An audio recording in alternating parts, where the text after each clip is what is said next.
अस्सलाम वालेकुम प्यारे दोस्तों, आज मैं आप लोगों को निहायत दिलचस्प और सबक-आमूज़ कहानी सुनाने जा रही हूँ जिसका उन्वान है हवास बहाल रखना। अहमद को कहानियाँ पढ़ने का बहुत शौक़ था। इसकी शौक़ को देखते हुए अम्मी, अब्बू, दादा और बड़े भाई के साथ साथ चचा ज़हीर भी कभी कभी इसके लिए कहानियों की किताबें लाते रहते थे। इसने सबसे ये कह रखा था कि इम्तिहान में कामयाबी और सालगिरह के मौके पर इसे सिर्फ़ किताबों का ही तोहफ़ा दिया जाए तो इसे ज़्यादा खुशी होगी। किताबें पढ़ पढ़ कर इसे लिखने और तकरीर करने का फ़न भी आ गया था। स्कूल की मैगज़ीन रोशन मुस्तकबिल में इसकी कहानी शाया हुई तो इसकी खुशी काबिल-ए-दीद थी। तकरीरी मुकाबले में जब इसने अव्वल दर्जा हासिल किया तो मारे खुशी के इसके पाँव ज़मीन पर ना टिकते थे। स्कूल में प्रिंसिपल और असातिज़ा इसकी तारीफ़ करते ना थकते थे। वो अपनी सलाहियत के बलबूते पर सबकी आंखों का तारा बन गया था। एक दिन अहमद हस्बे मामूल स्कूल से पैदल घर आ रहा था कि एक नौजवान मोटरसाइकिल सवार ने इसके करीब आकर अहमद को गौर से देखते हुए कहा, तुम अहमद हो? जी जी, मैं अहमद ही हूँ, अहमद ने फ़ौरन जवाब दिया। जल्दी से मोटरसाइकिल पर बैठ जाओ, नौजवान ने कहा। क्यों? मैं क्यों तुम्हारी मोटरसाइकिल पर बैठूं?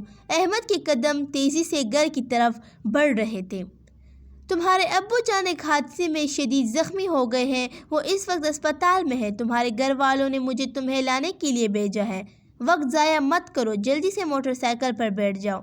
मैं तुम्हें नहीं जानता, मैं अपने घर जाऊँगा। अहमद किसी सूरत मोटरसाइकिल पर बैठने के लिए तैयार ना था।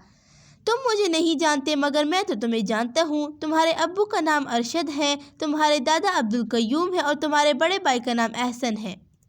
ये सब बताना काफ़ी नहीं, अब आओ मोटरसाइकिल पर बैठ जाओ।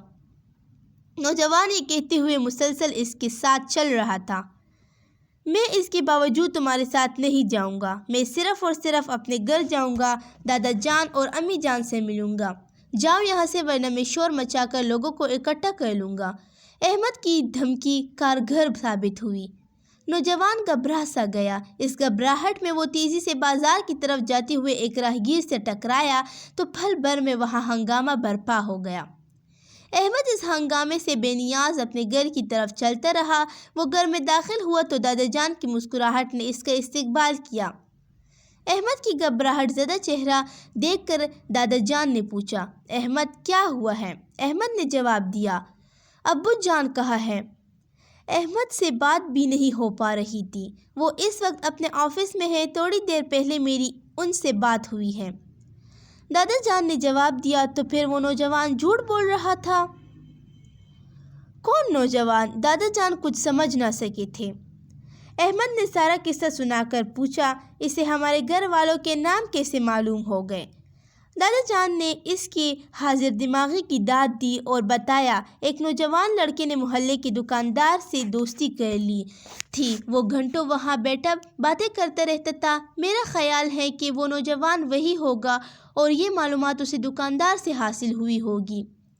अहमद ने कहा, मैंने चंद दिन पहले एक कहानी पढ़ी थी जिसमें एक आदमी इसी तरह गलत बयानी करके बच्चों को अगवा करता है। जब नौजवान ने मुझे मोटरसाइकिल पर बैठने के लिए कहा तो मुझे फ़ौरन वो कहानी याद आ गई थी जिसमें बच्चा इस आदमी की बातों में आ जाता है और बग़ैर कुछ सोचे समझे मोटरसाइकिल पर बैठ जाता है।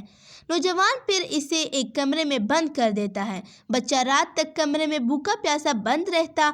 तावान की रकम के लिए इसके वालिद से राब्ता किया गया। एक दिन बाद बच्चे के वालिद ने मतलूबा रकम देने पर आमादगी जाहिर की। वक्त और जगह का तयन हो गया। जब वो रकम लेकर पहुंचे तो पुलिस के एहलकार फ़कीरों का रूप धारे वहां पहले ही मौजूद थे। अगवा करने वालों को वही धार लिया गया।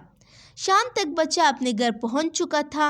मैंने जब ये कहानी पढ़ी तो मैंने इससे ये सबक हासिल किया था कि बच्चों को हर लम्हे अपने हवास बहाल रखना चाहिए और नहायत होशियारी से अपनी हिफाजत करना चाहिए ताकि कोई इनकी तरफ मिली आंख से ना देख सके। प्यारे दोस्तों, इस कहानी से हमें ये सबक मिलता है कि कहानियाँ लिखने का मकसद यही होता है कि बच्चे इससे कुछ ना कुछ सबक ज़रूर हासिल करें। प्यारे दोस्तों, अगर आपको हमारी टॉप लर्निंग स्टोरीज़ पसंद आती हैं तो प्लीज़ हमारे यूट्यूब चैनल को सब्सक्राइब कीजिए और बेल आइकन पर क्लिक कीजिए ताकि मेरी हर नई आने वाली वीडियो आप तक पहुंच सके। अल्लाह हाफिज़।